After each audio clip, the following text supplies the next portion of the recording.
Fala pessoal, estamos começando mais um Chácara Talk e hoje o nosso programa é de número 5. Aqui é o João Vinícius e eu tô com o Ricardo Agreste. Tudo bem, Ricardo? Tudo jóia, muito legal estar novamente com vocês para a gente continuar refletindo aí sobre algumas temáticas importantes para a nossa caminhada como discípulos de Jesus na sociedade contemporânea. E nesse episódio de hoje e também nos últimos 4 nós temos trabalhado em cima das ideias que são levantadas na nossa série de mensagens aqui da Chácara Primavera, e nessa série específica, Quando Jogar a Toalha, parece a melhor opção. E esse espaço do Chácara Talk é um espaço para a gente discutir um pouco mais tudo isso, aquilo que se relaciona à fé, à espiritualidade e à vida. E se você tem alguma pergunta e quer também participar desse momento, não se esqueça de mandar em chacara.org/talk. Esse é o nosso endereço para que você possa se comunicar com a gente e vai ser muito bom ter você por aqui.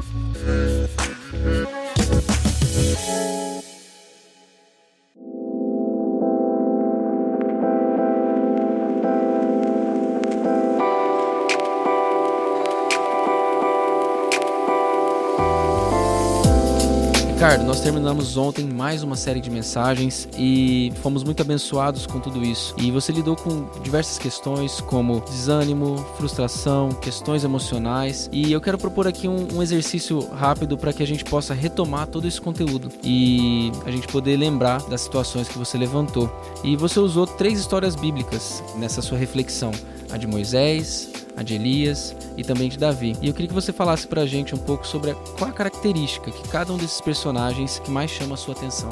Ok, então pensando primeiramente em Moisés. Para mim, o que chama a atenção em Moisés é o senso de inadequação que Moisés tem para a tarefa que Deus coloca diante dele. E quando Deus o chama, ele tenta convencer Deus através de várias formas, dizendo: Deus, eu não sou o cara, eu não sou competente para isso. Esse senso de inadequação pode parecer estranho para algumas pessoas isso, mas às vezes eu tenho muito medo de pessoas, especialmente os mais jovens, que diante de uma missão se sentem altamente capacitados e prontos para essa missão. Eu acho que o frio na barriga faz parte do processo da gente depender de Deus. E Moisés e outros personagens bíblicos, quando eles são chamados, eles se sentem inadequados. E isso é parte de um processo importante para a gente fazer o que Deus mandou a gente fazer. Independência dele e confiando mais no que ele pode fazer através da gente do que o que a gente pode fazer a partir da gente mesmo. Bom, quando eu penso em Elias, pode ser que na eternidade eu tenha oportunidade de bater um papo com Elias e mudar a minha primeira impressão dele. Mas a impressão que eu tenho lendo as histórias de Elias é que Elias, ele se tornou uma pessoa amarga, ele se tornou uma pessoa azeda. Talvez parte disso devido ao fato de que muitas das missões dadas por Deus a ele envolvia levar más notícias, mas também eu acho que Elias fez algumas opções equivocadas pelo isolamento, ao invés de se conectar em relacionamentos com outras pessoas que na mesma época estavam também servindo a Deus, né? E para mim o ápice dessa imagem que eu tenho de Elias é quando o rei Acabe manda um grupo de homens buscá-lo e Elias está sentado numa pedra e o cara chega e diz: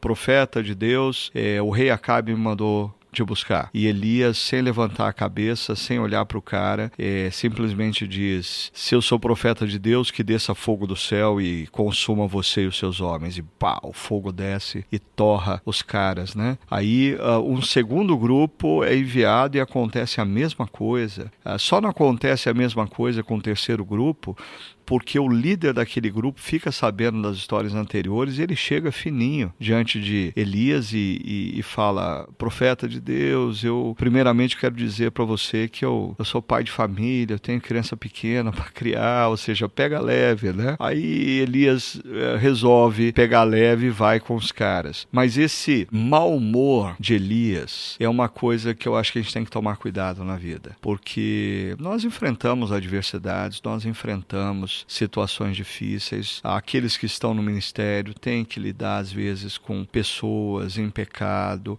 A gente tem que falar contra o pecado estrutural da sociedade, mas a gente tem que tomar muito cuidado para a gente não perder a ternura o amor pelas pessoas, não se esquecer de que a razão principal pela qual nós falamos, às vezes até de maneira dura, é esperando o arrependimento das pessoas. Senão a gente se torna meio como Elias, ou uma outra versão disso, a gente se torna o profeta Jonas, um profeta que fala contra o pecado, mas não tem expectativas que as pessoas se arrependam, e quando elas se arrependem, ele fica doido da vida, porque o que ele queria ver também era fogo descendo dos céus e queimando e torrando todo mundo. E por último aqui, Davi. Davi é um cara que ia ser um personagem que eu tenho uma paixão muito grande. Eu já gastei muito tempo da minha vida lendo as histórias de Davi, porque Davi é esse cara que a Bíblia diz que ele era segundo o coração de Deus. Mas é estranho porque ao ler a história de Davi, se tem um cara que me parece segundo o coração de Deus, é Jonatas, o filho de Saul. Um cara que é herdeiro legítimo do trono e olha para Davi e diz assim, não sou eu, cara, é Davi. Jonatas para mim é o retrato do que Deus espera de nós. Mas ok, Davi é esse cara que ele é um agraciado.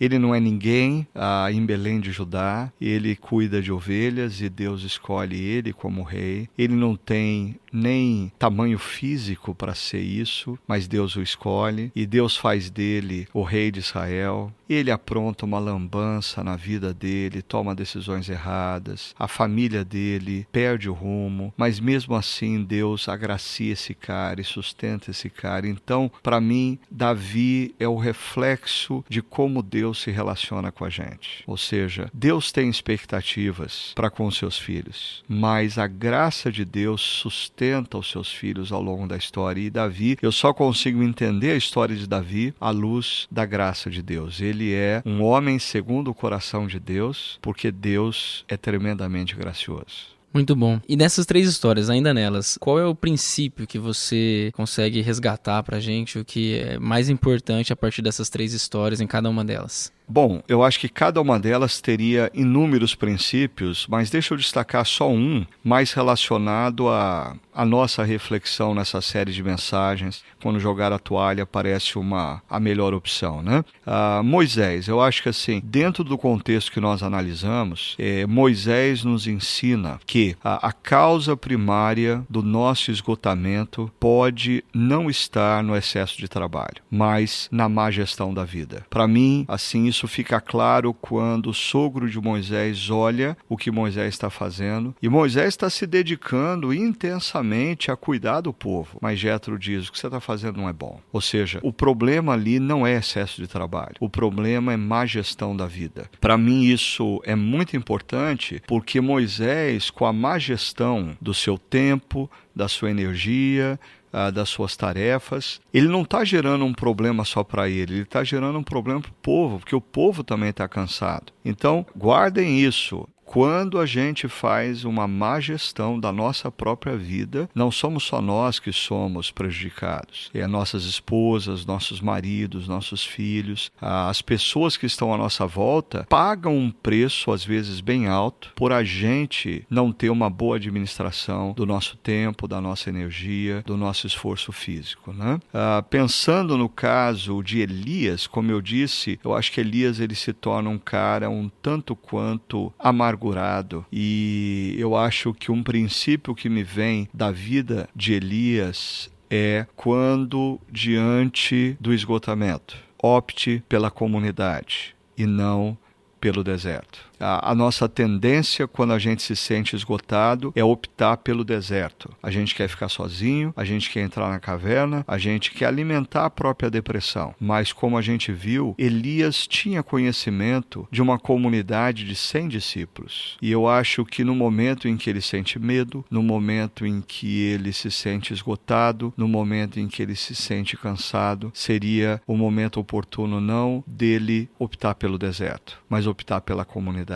E a gente precisa fazer isso também. E pensando em Davi, no trecho específico que nós refletimos, quando Davi é alvo da rebelião do seu filho Absalão, ele toma conhecimento de que um dos seus melhores e mais antigos conselheiros mudou de lado e o traiu, e ele sabe que a vida dele está nas mãos de um cara como Joabe, que era o general do exército de Davi, mas que era um cara que eu não confiaria minha vida nas mãos dele, um cara traiçoeiro. Eu fico imaginando a tentação de Davi em jogar a toalha e falar assim, eu não posso conviver com esse tipo de pessoa. Mas eu acho que o princípio que para minha vida emerge dessa situação de Davi é: não permita que as lágrimas da decepção te impeça de enxergar novos amigos e novos começos. Porque o que acontece com a história de Davi, a maneira como Deus coloca Itai na vida de Davi, como Deus coloca Ziba na vida de Davi, e às vezes a gente está tão decepcionado com as frustrações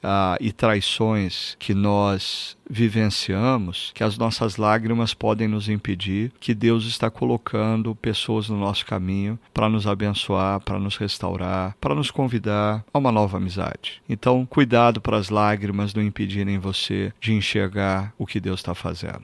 É interessante como a gente olha para tudo isso e vê que Deus nos responsabiliza, né? Diante das nossas questões aqui. A gente percebe que quando a gente se vê como Moisés, Elias e Davi, às vezes inadequados, um pouco amargurados diante da vida, se sentindo traídos, mas ao mesmo tempo Deus tem oferecido respostas para nós e nos colocando diante dessas respostas para ter algum tipo de ação, né? Então a própria gestão, tomar conta da nossa vida, administrar os recursos que Deus tem nos dado, procurar uma comunidade e também buscar novos começos, nunca se fechar a possibilidade de recomeçar. Isso me lembra um pouco algo que em algumas outras reflexões nós apontamos, que eu acho que a nossa geração vive às vezes uma dicotomia entre uma visão de que porque Deus é soberano, eu sou passivo. E o outro extremo é a vida depende do que eu faço, que é um tremendo narcisismo, a gente se colocar no centro da ação e atribuir valor ao que a gente faz e se esquecer da ação de Deus. E eu sempre procuro colocar, eu acho que a gente está precisando redescobrir o caminho da cocriação. Deus nos capacita para nós sermos o que Ele deseja que nós sejamos, né? E a cocriação eu sempre exemplifico com a história do profeta Eliseu e aquela viúva, quando o profeta fala para ela voltar para casa e encher as vasilhas de azeite, né? E a minha pergunta é sempre: quantas vasilhas estariam cheias de azeite? A resposta é: quantas vasilhas ela conseguisse recolher. Quando ela encheu a última vasilha, o azeite cessou. Ou seja, multiplicar o azeite era ação de Deus. Juntar as vasilhas era responsabilidade dela. E eu acho que na nossa vida a gente precisa encontrar esse ponto de equilíbrio, porque muitas vezes a gente atribui o nosso fracasso, a nossa derrota, o fato de a gente não conseguir chegar onde a gente quer chegar, à soberania de Deus, quando na verdade Deus está dizendo: junte as vasilhas, que eu vou multiplicar o azeite.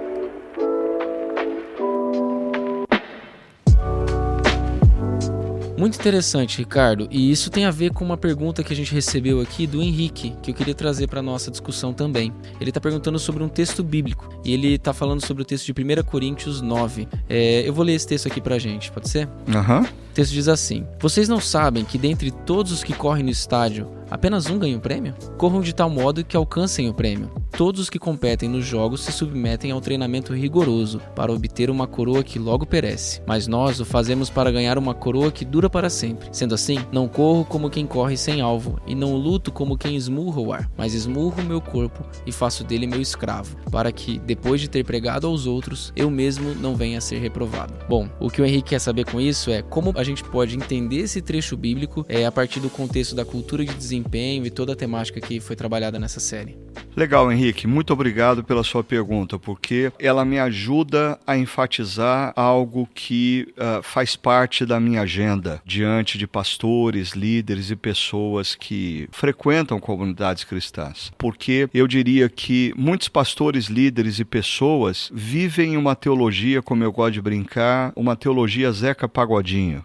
Deixa a vida me levar, vida leva eu. E elas justificam essa teologia dizendo que isso é confiar em Deus, é deixar que Deus faça a obra e elas vão simplesmente descansar em Deus. Desculpe, eu acho que a maioria dessas pessoas que pensam assim, elas na verdade têm alguma dificuldade em entender que tudo na vida, para você alcançar determinados objetivos, existe um preço a ser pago. E esse preço passa muitas vezes por a gente se disciplinar e colocar as nossas forças, a nossa energia, o nosso foco naquilo que de fato nós queremos chegar. Agora, quando você pega esse texto bíblico, é interessante porque Paulo ele faz um comparativo com aqueles que correm por uma coroa corruptível que passam por um treinamento rigoroso. E Paulo não nega o fato de que nós precisamos nos submeter a um treinamento rigoroso.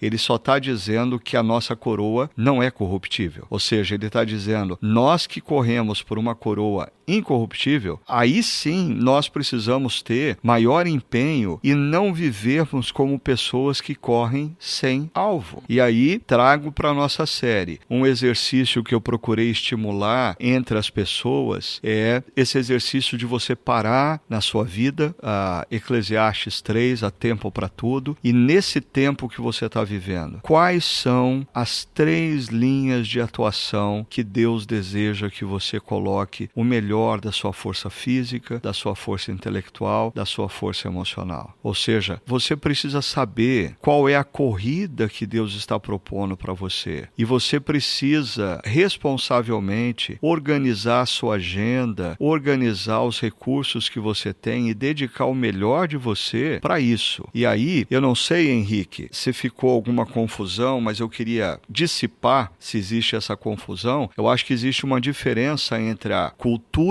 do desempenho que a nossa sociedade estabelece e o que Paulo está falando nesse texto aqui. A cultura do desempenho faz com que você coloque a sua identidade na sua performance. O que Paulo está dizendo aqui é resolvida a questão da identidade. Você é filho amado de Deus, em quem Deus tem todo prazer. Você não precisa do desempenho da performance para reafirmar a sua identidade. Resolvida a questão da identidade, você tem uma missão dada por Deus. Viva essa missão com toda intensidade e sem medo, porque o teu valor não está na sua performance. O seu valor está em quem Deus diz que você é. Você é filho amado e Ele tem todo o prazer em você. E isso nos dá liberdade para vivermos a missão, até mesmo sem medo de errar, porque a nossa identidade não está baseada na nossa performance. Sim, eu penso que nesse texto, quando você fala de devoção, um dos ângulos de tentação e das linhas,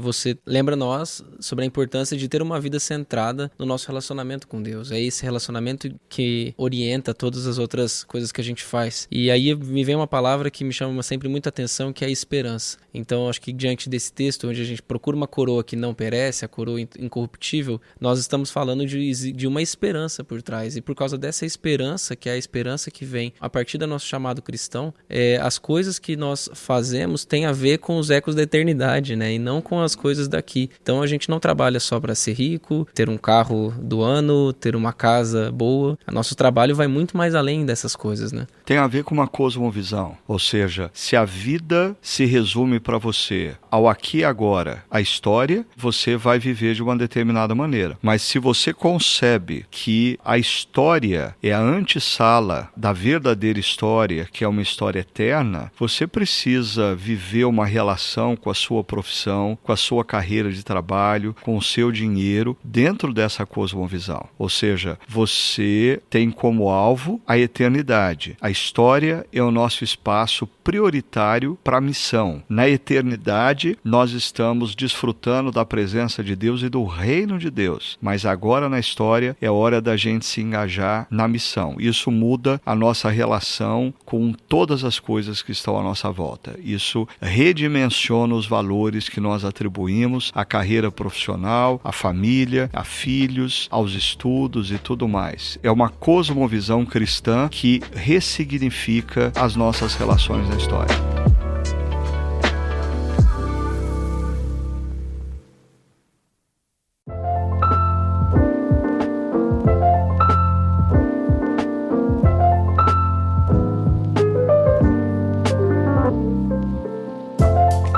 Muito bom, a gente tem uma pergunta aqui do Marcelo, que ele tem uma dúvida que eu acredito que pode ser de muitas outras pessoas também que nos escutam. Ele fala sobre a situação de querer sair do país, talvez por novas oportunidades, novo emprego, mas que também podem ser ocasionadas por um momento de frustração e etc. E ele quer saber se isso é algo legítimo ou se isso é fruto de um estresse, frustrações emocionais ou um burnout, como ele mesmo nos coloca. Com certeza, pode ser algo legítimo e pode ser decorrente de um cansaço onde você olha para o nosso país e diz, chega, joguei a toalha, eu vou tentar a vida em outro lugar. Agora, eu acho que nessa discussão a gente precisaria pensar em alguns aspectos. Primeiro, o que nós conversávamos anteriormente, que qual é a cosmovisão do Marcelo, o que é a vida?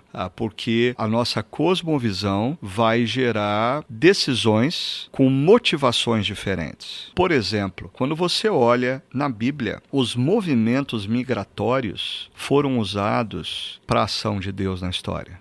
Abraão é um imigrante. Jacó é um imigrante, José é um imigrante, Daniel é um imigrante. Existem inúmeros imigrantes na história da Bíblia que eles são usados para a história da redenção. O que me preocupa hoje em dia é um movimento migratório que tem como motivação primária e única resolver problemas financeiros. Eu me ressinto de ver que, por exemplo, jovens cristãos que se movem para outros países, para outras regiões, esse movimento não tem na agenda deles a pergunta: como eu posso ser um discípulo de Jesus naquela cultura e fazer diferença naquela cultura? Ou seja, quando a agenda, a decisão de ir para um outro lugar se resume única e exclusivamente em resolver um problema financeiro, nós estamos afirmando que somos cristãos, mas estamos sendo regidos por uma cosmovisão que não é cristã, aonde o que nós precisamos na vida é de dinheiro, ponto final. Então essa é uma consideração que a gente precisa fazer. Olhando para a Bíblia, Deus usa movimentos migratórios para a obra da redenção. E a pergunta é, diante de uma crise econômica no país, tantos jovens cristãos que estão deixando o nosso país para outras culturas, o que está movendo? Qual é a motivação por detrás? Meramente financeira? Está errado. Vamos colocar uma visão de reino de Deus nesse processo. E eu acho que, por exemplo, Jacó desce para o Egito ou Abraão se move de Ur por uma necessidade física. Existia fome na terra. Então, é legítimo você atravessar a fronteira, mudar de cidade, mudar de estado, mudar de país, porque você precisa de emprego para sustentar a sua família. Agora, é um perigo a gente reduzir a motivação disso à questão meramente financeira. E queria terminar essa resposta para o Marcelo acrescentando uma coisa. Eu acho que existem momentos na nossa vida que nós temos diante de nós opções que elas não são morais nem éticas. Por exemplo, no caso da migração, eu acho que se você tem a oportunidade de fazer isso de maneira legal, você tem duas opções: permanecer no seu país ou ir para um outro país legalmente. Não existe nenhuma quebra de princípio. E aí a pergunta é: qual é a vontade de Deus nesse caso? A minha resposta: inúmeras vezes nas nossas vidas, quando nós temos diante de nós 2, 3 ou mais opções, que nenhuma delas esbarra em questões éticas, e a gente pergunta: Deus, qual é a sua vontade? E parece que Deus permanece em silêncio, é porque muitas vezes Deus está dizendo assim para a gente: meu filho, eu prometi abençoar você no caminho que você tomar. Existem situações na vida onde não existe um caminho certo e outro errado. Existem caminhos que Deus prometeu estar conosco quando nós trilhamos esses caminhos. Mas, por favor, não se esqueçam do item anterior que eu coloquei. Quando você tem 2, 3 caminhos, e alguns desses caminhos, eles estão comprometidos eticamente, comprometidos moralmente, certamente esses não são caminhos de Deus.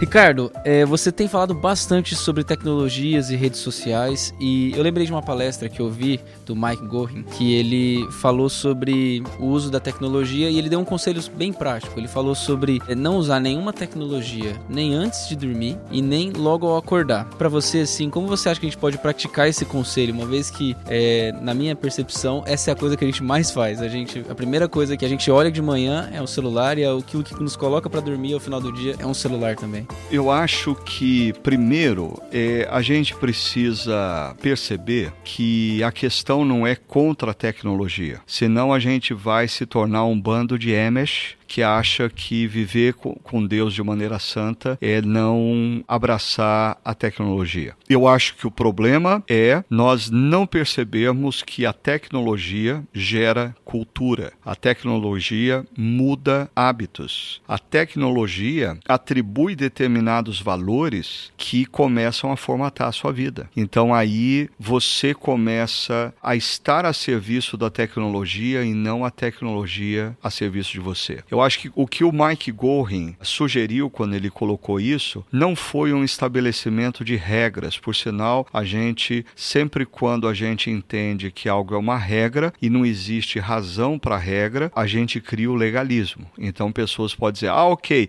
eu vou viver essa regra. Eu não vou pegar o meu celular antes de fazer oração toda manhã. Isso é legalismo. O porquê o Mike Gorin coloca isso é: se você diz que a fonte primária da sua vida é Deus e você quer exercitar no seu coração e na sua mente essa verdade, coloque como um princípio de vida que você não acessa e-mails, WhatsApp ou redes sociais na sua vida diária antes de entrar na presença de Deus, agradecê-lo por mais um dia, ler a palavra dele e se colocar a serviço dele. Ou seja, não se trata de uma regra, se trata de um exercício espiritual para você enfatizar uma verdade. Quem me sustenta, a razão de ser da minha vida é Deus. Por isso, os primeiros minutos de cada dia, eu quero estar na presença dele. Muito bom. Talvez aqui uma saída, na verdade, um desafio para nossa geração aqui é pensar em disciplinas espirituais no contexto de tecnologias e num contexto onde a gente tem muito mais coisas que nos distraem do que nos atraem para o exercício de disciplinas espirituais. Como em um dos nossos campos eu fiz menção do jejum. Talvez para alguns não seja hoje tão difícil passar uma manhã sem se alimentar fisicamente, como é passar uma manhã inteira com o celular desligado.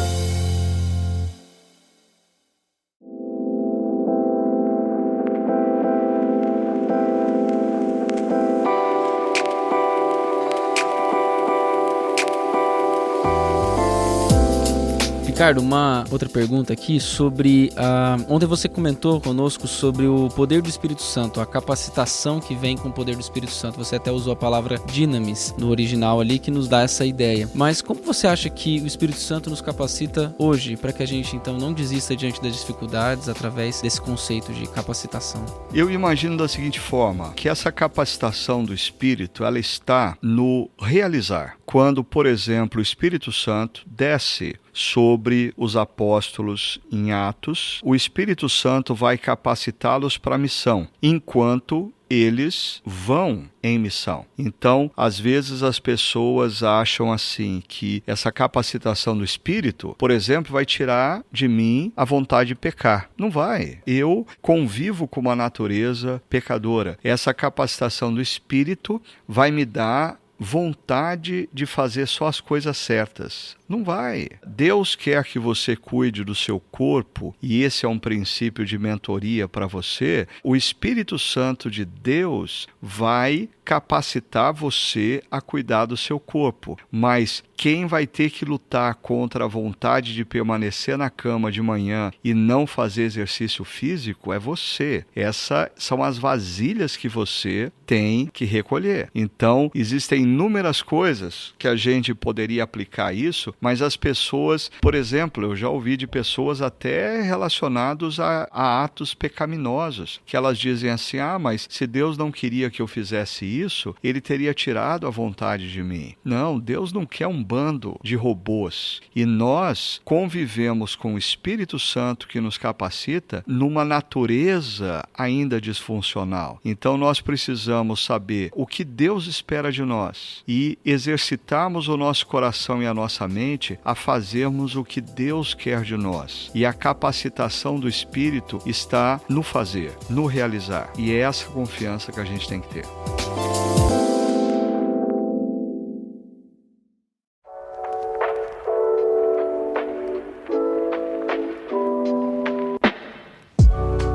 Temos uma pergunta de um jovem aqui, que ele lembra sobre o que você falou sobre relacionamentos de vulnerabilidade. Ele fala assim, olha, eu sou jovem e eu tenho contato com outras pessoas que também são jovens. E ele tem muita dificuldade de ter relacionamento com pessoas mais velhas. E ele queria estabelecer esses relacionamentos com pessoas mais velhas, relacionamentos de vulnerabilidade. Que conselho você dá para ele? Ok, Manuel, muito obrigado pela sua pergunta. O Emanuel trabalha aqui com a gente e eu estou brincando com ele. Mas é muito importante essa pergunta, tanto que assim, quando ela emergiu aqui na pauta, eu falei assim, não, a gente tem que conversar sobre isso. Por quê? Porque como eu coloquei na reflexão, eu acho que relacionamentos de vulnerabilidade e de cuidado, eles precisam ser estabelecidos nas nossas vidas com pessoas mais experientes e mais maduras do que nós. Porque, assim, nós só vamos crescer se nós estivermos colocando as nossas vidas sob o cuidado de pessoas que conhecem o caminho melhor do que nós. Se nós colocamos as nossas vidas diante de pessoas que estão na mesma fase de vida, diante dos mesmos dilemas, diante das mesmas complicações, nós não vamos ter referencial, nós não vamos ter ajuda madura, experiente. Mas eu acho que a dificuldade apresentada aqui nessa pergunta,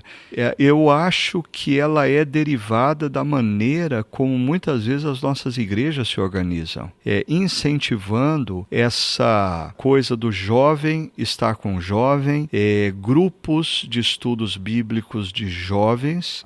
Na chácara, eu sempre procurei estimular o fato de que, por exemplo, grupos pequenos, quanto mais diversos ou diversificadas as pessoas de um grupo pequeno, melhor será. Por quê? Num determinado momento, na história da nossa comunidade, a gente teve a pressão para que alguns dos grupos pequenos funcionassem com jovens casais. A gente até cedeu por um tempo e formamos grupos de jovens casais. Depois de um tempo, nós percebemos que eles conseguiam desenvolver boa amizade, mas quando eles enfrentavam crise, eles não tinham a solução para o problema. E aí o grupo se transformava mais num grupo de terapia comunitária do que de mentoria, porque absolutamente não existia naquele grupo um casal mais velho, uma pessoa mais experiente que conhecia o caminho. Deixa eu dar um outro cenário. Eu percebo assim que quando um jovem universitário vem para a nossa cidade e ele participa de um grupo de jovens, ok, ele faz boas amizades. No entanto, às vezes o que aquele jovem mais precisa e mais quer, porque ele sente saudade do bolo da avó dele, que ficou a 2.000 quilômetros de distância. Ele sente saudade da macarronada que a mãe dele fazia de domingo. Talvez o que aquele jovem mais necessite é um grupo de pessoas no qual exista uma mãe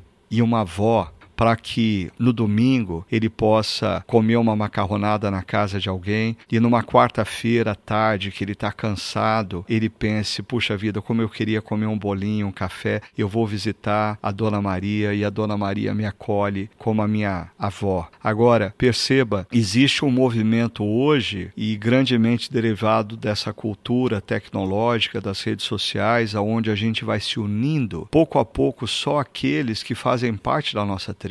E mais existem igrejas que são igrejas de jovens. E a gente precisa se relacionar com pessoas que estão na mesma jornada que a gente, mas alguns quilômetros adiante, para que a gente consiga entender as crises que a gente está vivendo naquele momento. Então, o conselho que eu daria a qualquer jovem que busca esse processo de relacionamentos, de mentoria, talvez saia da sua zona de conforto. Saia desse grupo pequeno, onde todo mundo pensa da mesma forma. Saia desse grupo pequeno onde todo mundo concorda entre si e estabeleça um relacionamento num grupo pequeno com pessoas que pensam diferente de você, pessoas que têm idades diferentes, e aí existe uma rica descoberta. Você vai descobrir que existe alguém que está mais à frente da jornada, que pode te ajudar e te orientar, mas você vai descobrir também que tem alguém mais jovem que você, que está de olho em você e fez de você o ponto de referência para onde ela vai caminhar. Eu penso também como a igreja enquanto uma família estendida, né? E acho que isso é muito importante para jovens como eu, e assim também como o Emanuel,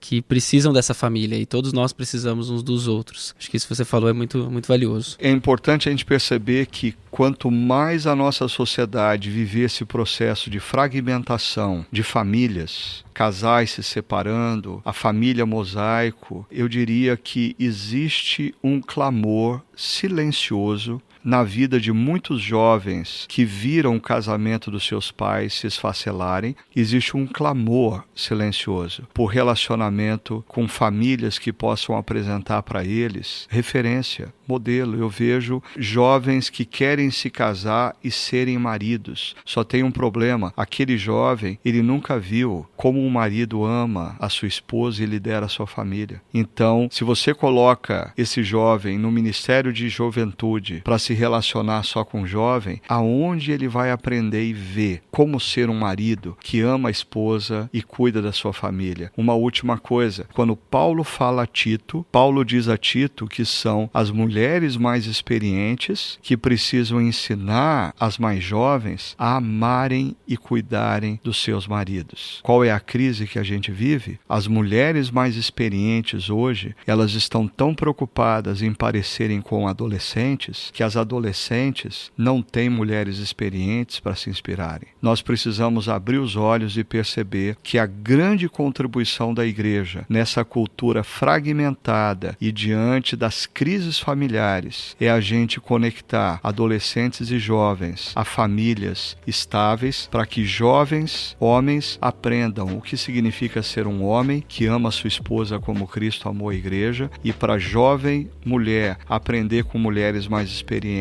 o que significa amar o seu marido e cuidar da sua família.